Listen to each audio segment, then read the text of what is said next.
बिस्मिल्लाहिर्रहमानिर्रहीम। अजीज़ दोस्तों, आप देख रहे हैं कश्मीर टाइम डिजिटल। आज मैं खुद होस्ट हूँ और ख़ुद ही मेहमान हूँ, क्योंकि अभी अभी कुछ ताज़ा तरीन ऐसी ख़बरें आई हैं कि मैं नहीं चाहता था कि 24 घंटे आपको इंतज़ार करना पड़े।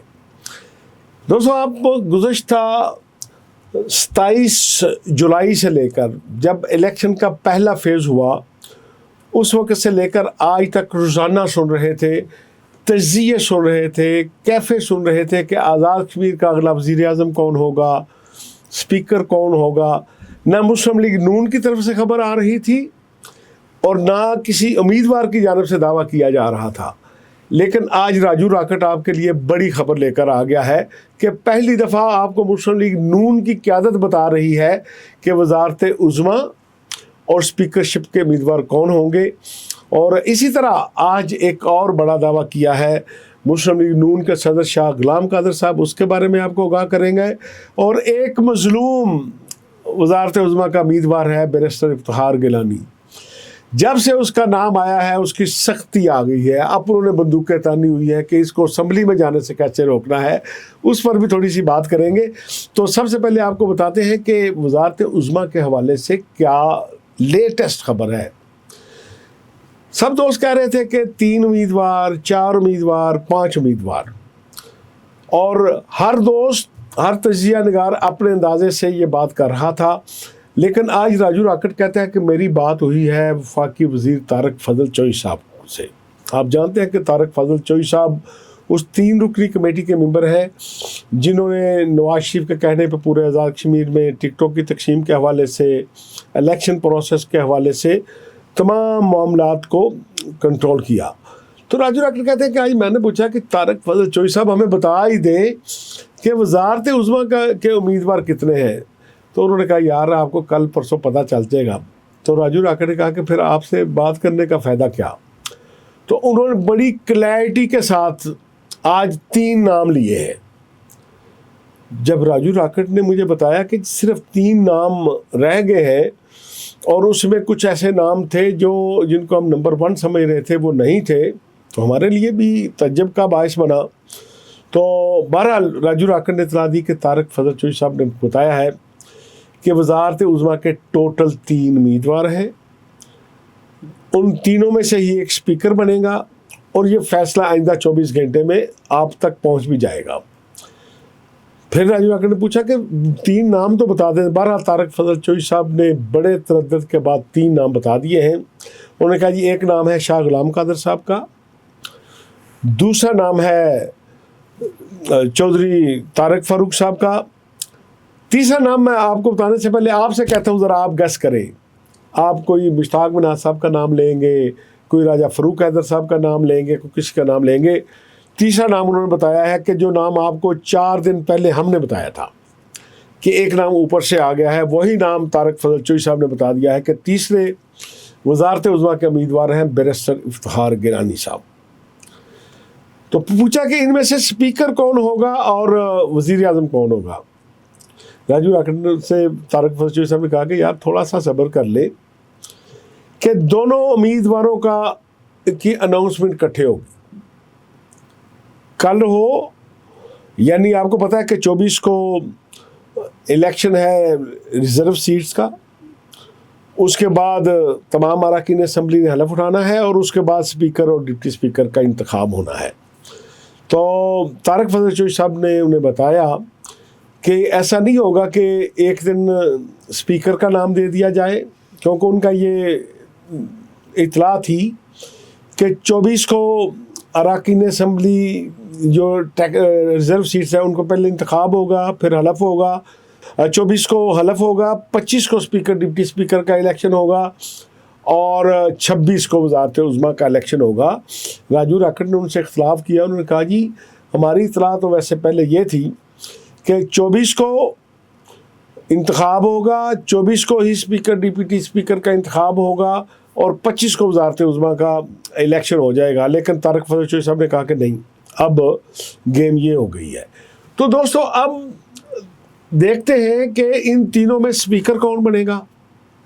जब एक स्पीकर बन गया تو پھر آپ کو سمجھ لگ جائے گی کہ 2 امیدوار میدان میں رہ جائیں گے، اور ان دونوں میں سے کسی ایک کا بجائے کہ انتظار کیا جائے، ان کا یہ کہنا تھا کہ ساتھ ہی اناؤنسمنٹ ہو جائے گی کہ یہ اسپیکر صاحب ہیں، یہ وزیر اعظم ہیں۔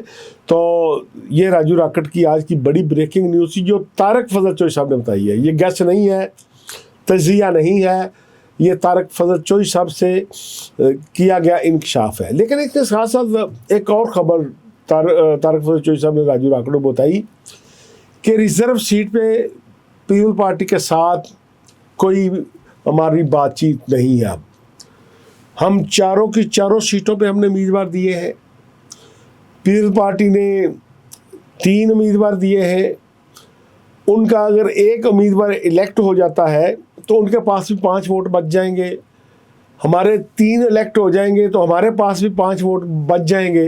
جب دونوں کے ووٹ برابر ہو جائیں گے تو پھر کہتے ہیں قسمت کی دیوی کس پر مہربان ہوتی ہے، پھر ٹاس ہوگا، اور اصل قسمت کی دیوی بتائے گی کہ اس نے پیپل پارٹی کے کینڈیڈیٹ پر مہربان ہونا ہے یا نون لیگ کی کینڈیڈیٹ پر مہربان ہونا ہے۔ یہ بھی طارق فضل چوئی صاحب نے راجو راکٹ کو خبر دی۔ لیکن جب راجو راکٹ کی بات ہوئی شاہ غلام قادر صاحب سے تو انہوں نے بالکل اس کے برعکس دعویٰ کیا۔ شاہ غلام قادر صاحب سے جب پوچھا گیا کہ یہ بتائیں کہ اسپیکر کا نام کب تک اناؤنس ہو جائے گا، انہوں نے کہا کہ ہم نے 23 کی رات کو 7:30 بجے پی سی ہوٹل مظفر آباد میں پارلیمانی پارٹی کا اجلاس بلایا ہے، اور اس اجلاس میں اسپیکر کا نام اناؤنس ہو جائے گا۔ قائد محترم میاں نواز شریف صاحب نے وہ نام بھیجنا ہے، وہ پارلیمانی پارٹی کے اس اجلاس میں بھیج دیں گے جس کی اناؤنسمنٹ کر دی جائے گی۔ اب ایک طرف طارق فضل چوئی صاحب کی طرف سے دی گئی اطلاع ہے، دوسری طرف شاہ غلام قادر صاحب نے جو بات کی ہے وہ آپ کے سامنے ہے۔ بہرحال اب تو آپ جب یہ پروگرام سن رہے ہوں گے اور یہ 23 کی رات کو جب آپ دیکھیں گے تو شاہ غلام قادر صاحب جو پارلیمانی پارٹی کا جو اجلاس بلایا ہے، اگر اس میں اناؤنسمنٹ ہو گئی تو ہم سمجھیں گے کہ شاہ غلام قادر صاحب کی انفارمیشن ٹھیک تھی۔ اگر وہاں کو اناؤنسمنٹ نہیں ہوتی تو پھر آپ کو یہ ماننا پڑے گا کہ طارق فضل چوئی صاحب نے جو انفارمیشن دی وہ 100% درست ہے۔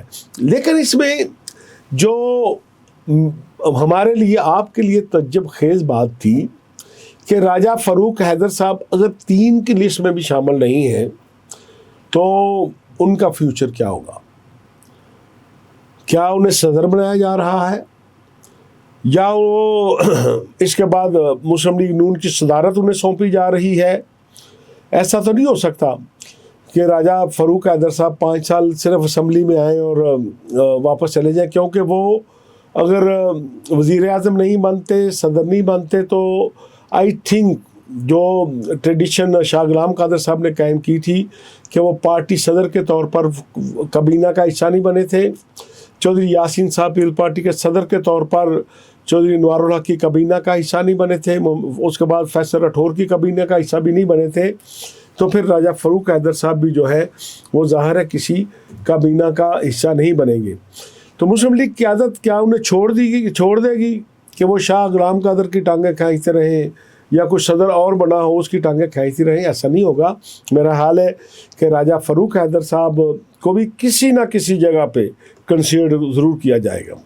اس کے بعد آ جائیں وہ معصوم بیرسٹر افتخار گیلانی، ہمیں ایک اطلاع ملی، راجو راکٹ نے اطلاع دی، اس وقت تک بیرسٹر افتخار گیلانی صاحب کا نام ہی کوئی نہیں لے رہا تھا، انہیں ٹیکنوکریٹ کا ٹکٹ بھی نہیں ملا تھا۔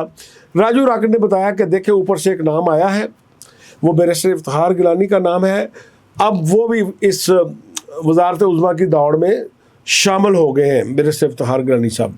جب راجو راکٹ کی ہم نے یہ خبر دی تو پوری دنیا نے ہمیں کہا کہ یا راجو راکٹ کو فارغ کر دے۔ ایک بندہ اسمبلی کا ممبر نہیں ہے، راجو راکٹ کے کہنے پہ آپ نے بٹ صاحب وہ خبر دے دی کہ وہ وزارت عظمیٰ کے لیے کنسیڈر ہو رہا ہے۔ بہرحال آج جب طارق فضل چوئی صاحب نے یہ بتایا کہ بھائی وہ کنسیڈر ہو رہا ہے تو پھر ہمیں راجو راکٹ کی ساری باتوں میں یقین آ گیا۔ لیکن بیرسٹر افتخار گیلانی کا نام آنے سے پیپل پارٹی کو تو کوئی فکر نہیں ہے، مسلم لیگ نون کے اندر ओहो भूचाल आया हुआ है, ऊपर से लेकर नीचे तक, यूके से लेकर पाकिस्तान तक। जो मुस्लिम लीग से तल्लक रखता है, किसी का तल्लक वज़ारत उज़्मा के किसी उम्मीदवार से बनता है, उन्होंने बैरिस्टर इफ्तिखार गिलानी के ख़िलाफ़ वो सौदे खोले हुए हैं, वो चीज़ें लिख रहे हैं कि बैरिस्टर इफ्तिखार गिलानी के घर वाले भी पछता रहे होंगे कि यार अच्छे खासे हम शरीफ लोग थे, खामखा इस सियासत में आकर पंगा ले लिया। तो बहरहाल मैं बैरिस्टर इफ्तिखार गिलानी साहब के रिश्तेदारों से उनसे ये कहना चाहूँगा कि भाई यहाँ पगड़ी उछलती है, इसे मैं खाना कहते हैं। अब आप इसमें आ गए हैं, वज़ारत उज़्मा की दौड़ में आ गए हैं, तो इसको मामूल का खेल समझे। तो दोस्तों ये 3-4 बड़ी खबरें थी। मैंने कहा कि आज अकेले ही आपके साथ शेयर कर दूं, क्योंकि तारक चोई साहब भी आज नहीं अवेलेबल थे, आबद अब्बासी साहब की सालगिरह थी, वो भी अवेलेबल नहीं थे। तो मैंने कहा कि आपका क्या कसूर है, वो लोग जो अफजल भट्ट को सुनना चाहते हैं, जो राजू राकट की खबरें रोज़ाना इंतज़ार करते हैं, उन्हें मज़ीद इंतज़ार ना करना पड़े। दोस्तों आपने हमारा प्रोग्राम देखा, आपके फीडबैक का इंतज़ार रहेगा। इजाज़त दें, अल्लाह हाफ़िज़।